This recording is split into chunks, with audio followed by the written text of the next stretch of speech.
Hello everybody, I'm Elwirfy and today we are back playing some more Stories from Seoul, the Gun Dog. We're going to definitely be moving on to the familiar aroma. As you approach the crawlway that stretches out ahead of you, your nose twitches. The entire time you'd been crawling away from your quarters, all you'd smelt had been a stale musk. Not unpleasant, but clear indicator that these crawlways were not regularly used and certainly weren't as well ventilated as the rest of the ship. Now, though, you could pick up on the slight hint of something new, but also familiar. You pause to sniff at the air, trying to identify the light hints of fragrance that drift your way. Taking in a few deep breaths, you pick up the notes of something sweet, but also a slight burning tang, topped off by a chemical tinge. Oh. I think I know where this leads. Heading away from the illuminated section of the crawlways that you'd momentarily stopped at, you'd soon find yourself in complete darkness once again. You mutter in frustration as you awkwardly twist around another corner, the snaking tunnel and the lack of any way to meaningfully track how far you've traveled compounding your lack of awareness of where you might be on the ship. Regardless, you continue to slowly shuffle your way forward, hoping that wherever you end up might be somewhere that could in some way be helpful in your efforts to prove Cassandra's innocence and deal with Vanessa, Hansen, and Haru. As you round another corner, you notice the smell from earlier is much stronger now, the scent beginning to sting your nose and the back of your throat with every breath you take. I've got to be nearby now. Let's see. Reaching upwards, you run your hand along the ceiling of the crawlway, and sure enough, it passes over what you recognize by touch to be a catch that secures a panel in place. Although it takes some amount of fumbling to unclip it in the dark, you eventually succeed, going on to repeat the process with all the others as you find them. Once the final catch is released, you position yourself near one of the panel's edges and raise it slightly, looking around to confirm your location. The captain's quarters. Ah, classic. From your position, you notice you're not able to see Captain Bartimeus. Mindful of doing your best not to alarm her and ensuring not to make any noise that might alert whoever is standing guard outside, you slowly slide the panel just far enough to allow you to climb out of the tunnel and into the room. Ugh! You quickly draw your hand back in disgust and flick it away from you, only realizing that you've placed it into a puddle of liquid after the shock of sensation subsides. Looking down at your hand, you take a tentative sniff. As you'd guessed, it's the same smell that you'd noticed in the crawlway. The burning sensation that fills your nostrils reminds you of more acetone than beverage, but it's an unmistakable aroma of the captain's whiskey of choice. You shift your position from where you just tried to climb out and move away from the slick of whiskey, rising up into the room once you're far enough away that you won't accidentally douse yourself in the spillage. As soon as both your feet are planted firmly on the floor, you raise yourself upright, bringing your face with the face to face with the captain, her arms crossed as she slumps in her desk, glaring at you. Lieutenant Wirfs, what a surprise! The captain languidly takes the bottle of whiskey, tilts it to the approximate direction of a small shot glass in front of her, and begins to pour with little regard for accuracy. For as much as the drink that makes it into the glass, just as much is spilled. Whilst she raises the clumsily filled container to her lips, a rivulet of oily liquid on the desk shakes its way forwards to the edge, pooling for a moment before the surface tension breaks it and sluggishly drips onto the floor. Resting the rim of the glass on her lower lip, the captain slowly pours the acrid liquid down her throat. A few stray droplets reach the corner of her mouth when she catches her forefinger, idly licking it as if, despite her earlier haphazardness, she's being careful to make sure nothing is wasted. If you need to discuss something with the captain, you've come to the wrong place. You'll need to go to the bridge. I'm sure that Captain Lord will be more than happy to help. Actually, Captain, I was looking for you. You respond sharply, going to grab the bottle as the captain reaches for it again. Your tone only reveals a fraction of the frustration you feel at the captain for the fact that whilst you're risking your life to make contact with her, she's embraced being cloistered away as an opportunity to drown her sorrows. The moment you lay your hand on the bottle, the captain snatches it by the neck, yanking it away from you. Oh, wow. Okay. You manage to keep your grip and pull it away with a swift tug, sending some of its contents flying through the air and onto the floor, adding to the small puddle of fluid that has been formed near the base of the desk. Give that back right now! Oh. The captain barks, lunging at you across the desk. Shh! You hiss and shush the captain, raising a finger at your lips with your free hand and looking towards the door whilst also doing your best to keep the bottle out of her reach. You nod towards the entrance and move in closer to the captain. Do you want one of those two to come in here? Be quiet. They can't do anything more to me. Now give me back my... You clap your free hand over Mary's mouth just in time to stop her from shouting at you. The look you see in her eyes is the same familiar fury as when you first told her that you read the report. They can throw us both out of the airlock. You snap back, keeping your hand over her mouth, despite her protestations. Now, if you could please... Hey, what are you doing in there, Bartimeus? You lock eyes with the captain, who maintains her scowl. After a few seconds of silence, you move your hand away slowly. Hey, am I going to need to come in there? Ensign Cruz, you will stay out of my quarters, and... Yeah, alright, okay, I don't care. Just keep it down. I don't need to hear you complaining. Awkward silence. What do you want, Lieutenant? The captain quietly mutters, tracing her finger through the whiskey that remains on the surface of her desk, bringing it to her lips, and then placing it on her tongue. I want... You pause, wondering how good of an idea this is. Your help, Captain. With? You exhale in frustration as the captain resumes trying slowly to recover the whiskey that had been spilt on the desk. Captain, right now there's 3 of us facing treason charges. Lord is taking control of the ship, and that thing is still stuck in your hangar. If we don't do something, you, me, and Commander Quinn are going to end up getting spaced, and that's if Vanessa doesn't get everyone on board killed before we get back. You're the captain. You've got to know some way to deal with this situation. There's got to be something we can do. You think we can save the ship, With your help, Captain.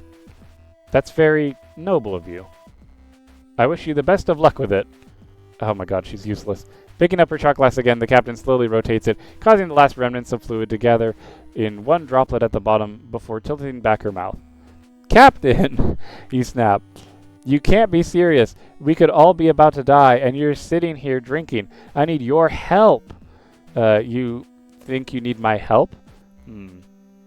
I think you should find someone else. Captain! Oh my god. No, we're gonna keep talking. Captain, look at me. Why are you still here, Lieutenant? You lay both your hands on the desk in front of her and lean in. I told you, Captain. I need your help.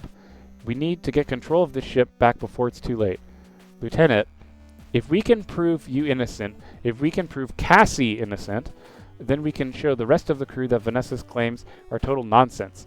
Even Hansen and Haru won't stand with her if they can see that it'll be them who gets charged as traitors, not you.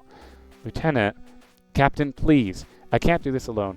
You must know ways that we can. It's an optimistic plan, Lieutenant, but what makes you think anyone on board will want to help me?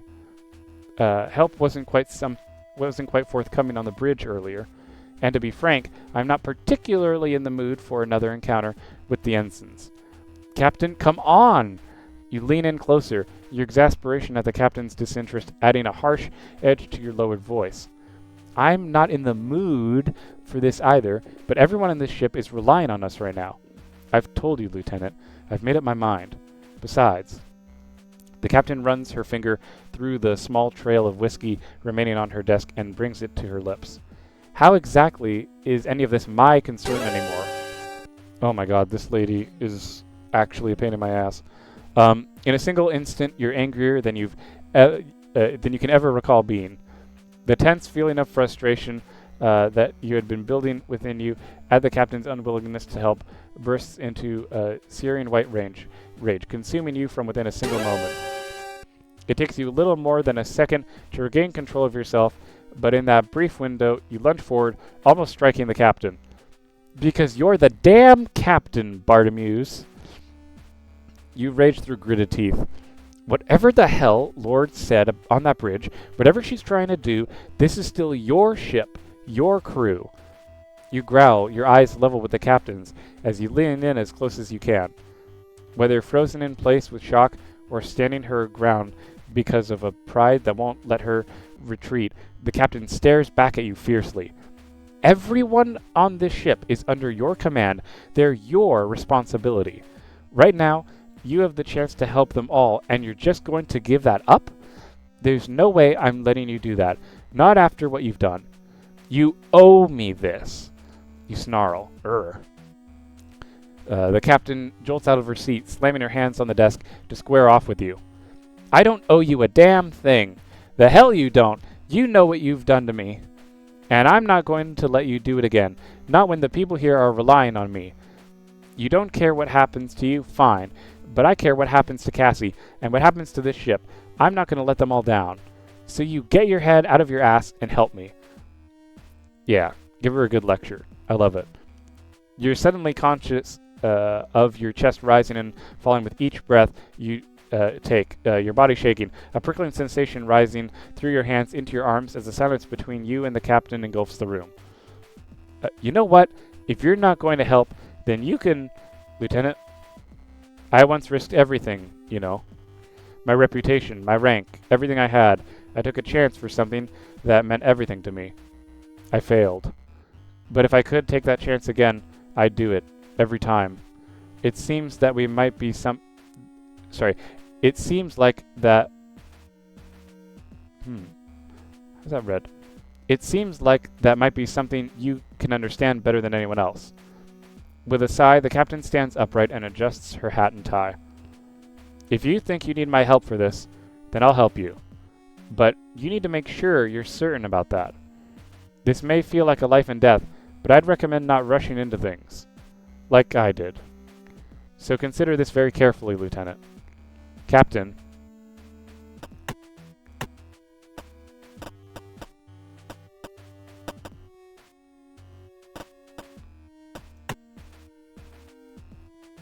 Was there something about my bedroom that you missed the first time around, Lieutenant? Oh, man? You seem to be paying a certain amount of attention to the bedroom of my quarters. Is there something in particular about it that requires your attention? No, ma'am, I was, It's nothing, ma'am. It's just, it just caught my eye. Very good, Lieutenant. Okay, so we don't go there. Maybe use the whiskey? The captain's attitude has certainly picked up, but this bottle has to be extremely tempting. I'll leave it alone. I don't want to risk drawing any attention back to it. Okay. Can we do anything with anything on the desk? No.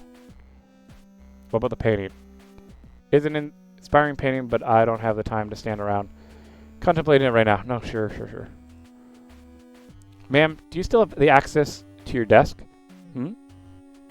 I was wondering if there's anything in your desk that might be helpful. Well, the access codes would be useful at the very least, but unfortunately, I've been relieved of my card, keys, and access tokens, so I'm not able to access much of anything, let alone this desk. Do you think we could break in? These drawers are reinforced. Even if you were to destroy the locking mechanism, each drawer is secured at 4 different points. It would be impossible to open without dismantling the whole desk. And as unenthusiastic as Captain Cruz is about his duties, he might find that noise just interesting enough to investigate.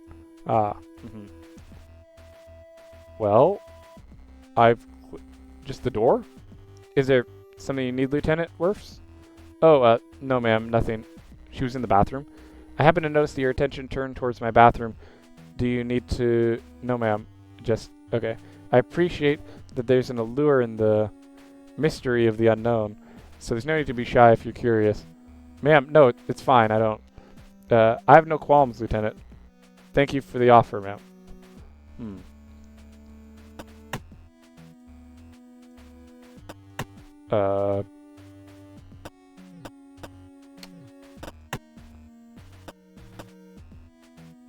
Can we go to the crew quarters corridor? Even if I could open the door, Hanson is armed right outside. Not worth the risk. Okay, I think the only option is to go back to the crawlways. Right? Because if I talk again, it won't help, right? Ah, Lieutenant, I hadn't expected you to return to me so quickly. Have you decided this is really what you want to do?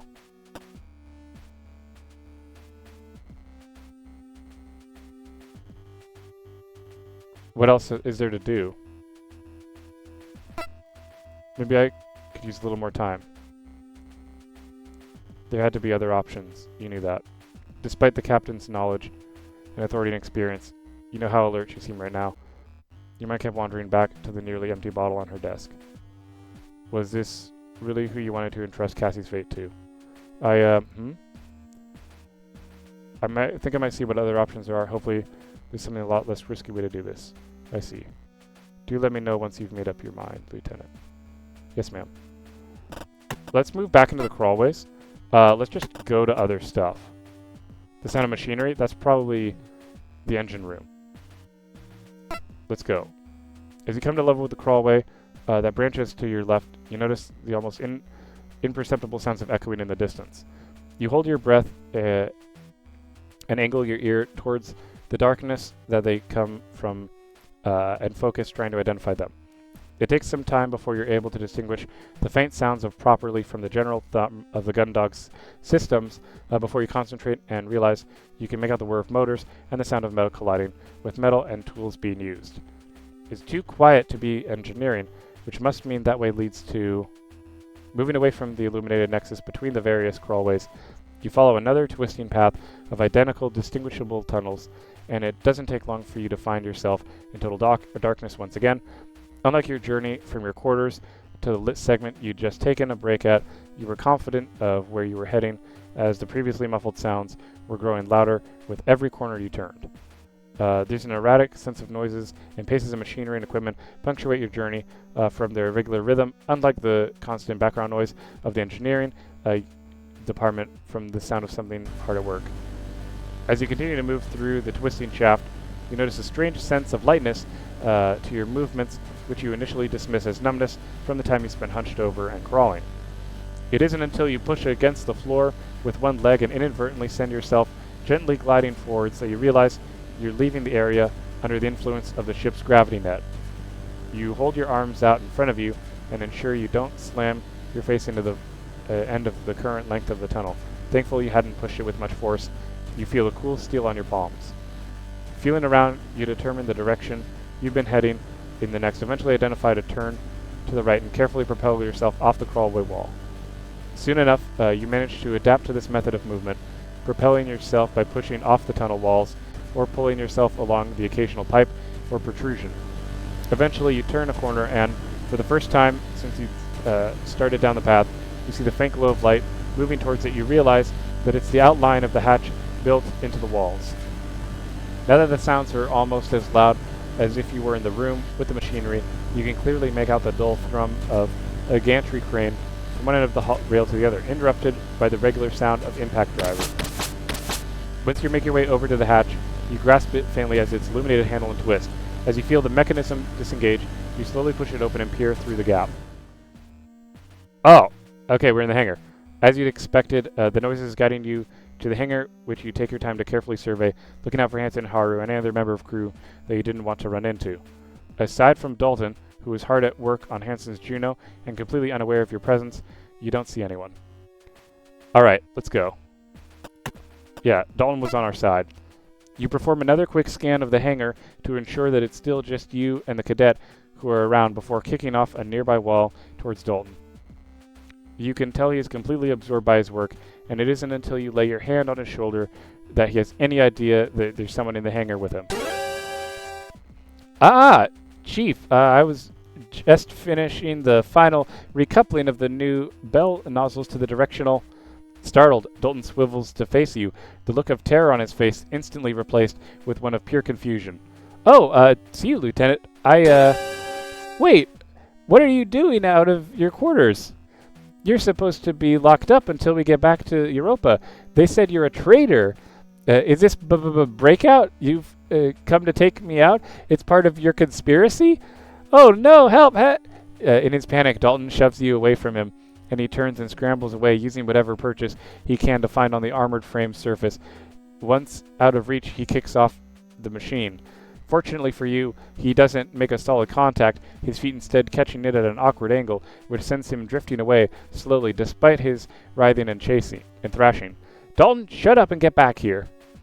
You launch yourself after him and manage to grab his ankle, anchoring yourself to the front of the Juno with your free hand before he's too far away. Despite this loud protestations and best attempts to free himself, you drag the cadet back towards the Juno.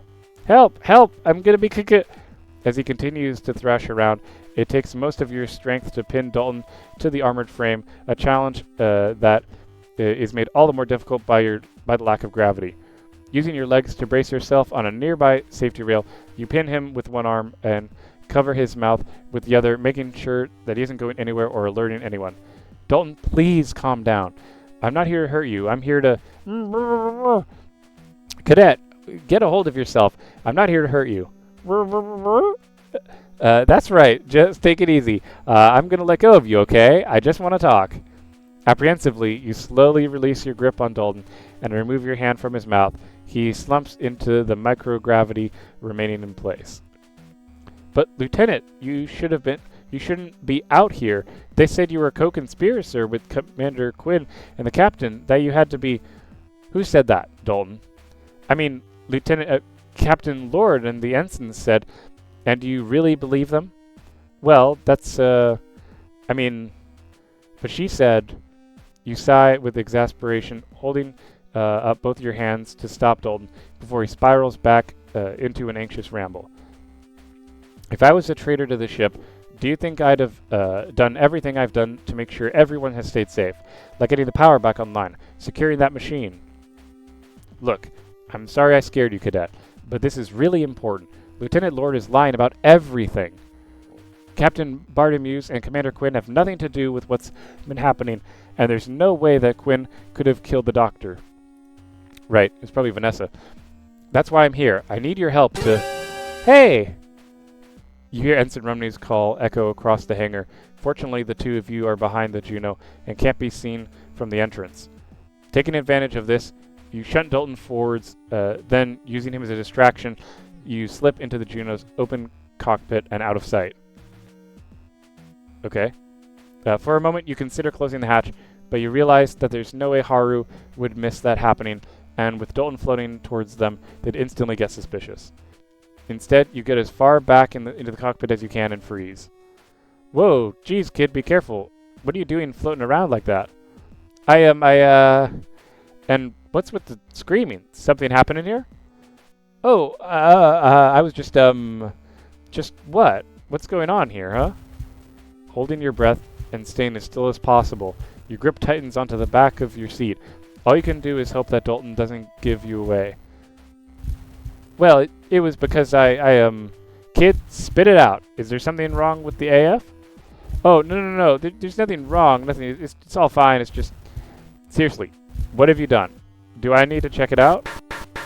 You hold your breath and grit your teeth. The sound of what you had to presume was Haru knocking on the frame's armor rings through the cockpit.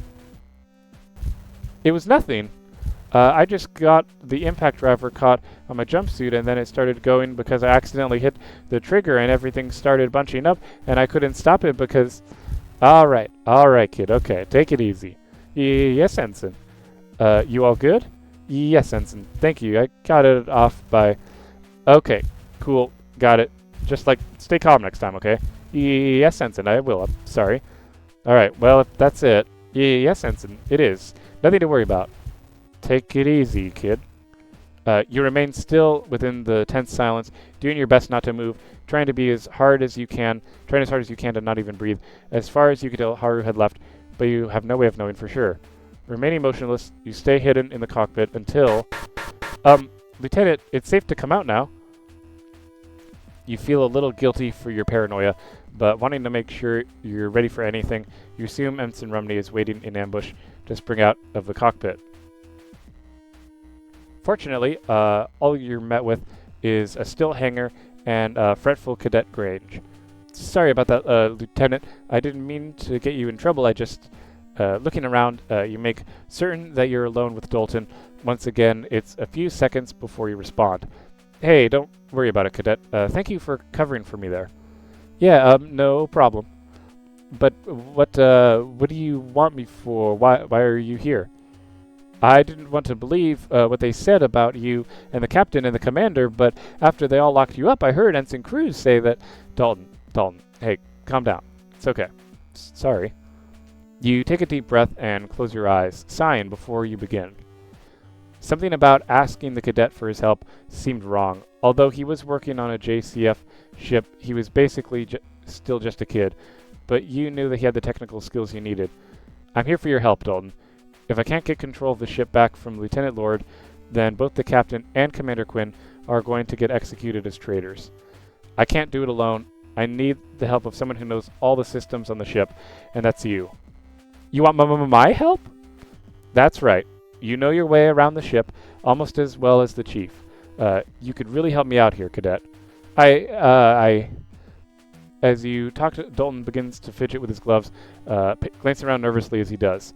I've just got to do something over there real quickly. Once again, you reach out and grab him, but this time Dalton manages to evade you. His feet firmly plant on the Juno, and he propels himself towards the opposite side of the hangar, disappearing behind some of the remaining storage crates. Damn it, Dalton. You know what? He's not very useful. Let's go to the complete silence one. Yeah, you prefer to go down the hallway that stretches out in front of you and do your best to make out anything that might indicate where it leads to. Despite your best efforts, all you can do is make out pure darkness. There's no movement or air, sound or smell that could indicate where it leads. As ominous as it seems, you know you can't ignore it. You have to take every opportunity if you're going to free Cassie. You slowly crawl through the cramped passage, away from the light, being cast downward from the shaft containing a large fan. It doesn't take long for you to find yourself in complete darkness once again. To be clear, guys, the reason why I didn't pursue Dalton in that instance is because I personally feel like he didn't betray us, so he's on our side already. I don't need to coax him into anything yet. We're probably going to just side with the captain, but I want to see if we can talk to other people first, make sure we're all on the same page. As you work your way onwards, your hand stretched out in front of you, allowing you to tell where the direction of the crawlway changes. You eventually find yourself in what feels like a dead end. You run your hand to the right and left of the tunnel's terminus, but from what you can tell, there's no alternate route to take. Maybe you missed turning earlier. As you start the awkward process of orienting yourself, you head back to where you'd come from. You reach up, feeling for the top of the crawlway, and ensure that you don't bang your head. Instead of the smooth paneling you'd expected to place your hand on, you encounter what feels like a lever. Alright then, let's see what this does.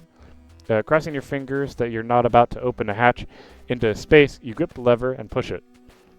With surprising ease, the lever moves with you and you feel a mechanism slide from one position to another. The panel above you shifts slightly, revealing a thin crack of light.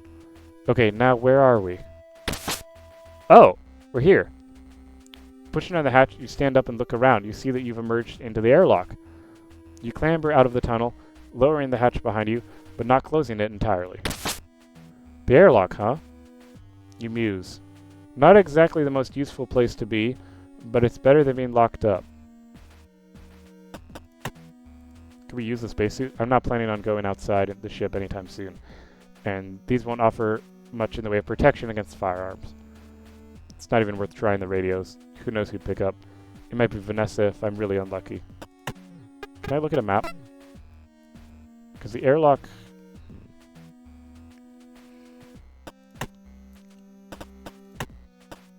Let's go back to the crawlways. The only other place we haven't gone is the dull rumble. As you twist and change your position in order to examine one of the new crawlways you found, you lay your hand in the wall and notice a slight but constant vibration. Running your hand along the paneling, you feel the occasional pulse of a more powerful regular vibration. There's only one thing in this ship that creates a vibration like that. Hey, the engineering! Great! This is probably where the crawlway leads. Confident that you knew where this path would lead, you resume your journey through the ship's crawlways, steadily heading away from the light and towards more darkness. Within a mere 2 turns, you're once again enveloped into the blackness of the ship's inner workings, and you carefully shuffle forward, making sure not to let any sudden obstacles or shifts in direction catch you off guard. At first, the constant vibrations were only noticeable when you made a special effort to feel for them in the walls or the floor of the crawlway, but as you continue, you start to sense them passing through you. Eventually, you turn from a physical sensation to a constant noise that fills the dark tunnels. You find yourself moving in time with the rhythm that pulses through you, inching forward with each beat you feel. For every length of crawlway that you clear, the sensation grows stronger and stronger, leaving you to wonder how the engines haven't shaken the ship apart yet. That's fair. It's not long before you eventually turn another corner and are met with a shower of illumination. Shafts of light fall around you from the grating above, all the more visible due to the cloud of dust you've kicked up on the way to your travels. Moving forward and looking up through the grating, you recognize enough machinery to know that you're near the entrance to the engineering department. You tentatively test the grating above you by pushing against it with your forearm and find that it lifts away freely with no need to unfasten any screws, bolts, or fastenings. Great. A welcome relief from the catches and clasps you'd had to deal with so far. Twisting onto your back so that you can better manipulate the grating without creating any noise, you've only just begun to push it upwards when it slams back down onto a place with a loud clang. Oh my god. You quickly release the grating, and with no time to swivel on your feet, you crawl away and start shuffling back towards the dark crawlways. Before you can get out of there, you see the soles of a pair of boots step over you, clanking against the steel grille of the flooring above. Fancy meeting you here, Lieutenant Wirfs. Oh shit. With a terrifyingly effortless ease, the chief squats down and pulls you up out of the grating with one hand. With the other, she grabs you by the collar and yanks you out of the crawlway, roughly depositing you onto the floor before replacing the grating. Chief, she said, you got permission from the captain to be out and about? Oh my god, that's intense. We're going to end the episode here, guys. Thank you all so much for watching. I'm definitely excited for the next episode to see why she's so mad at me. It seems like she might be, we might have to lie to her. She might not be on our side. But, yeah, make sure to subscribe if you haven't already. I'm really enjoying seeing where this plot is going. It's really fun. And, as always, I'm Elwirfy and I'll definitely see you guys next time.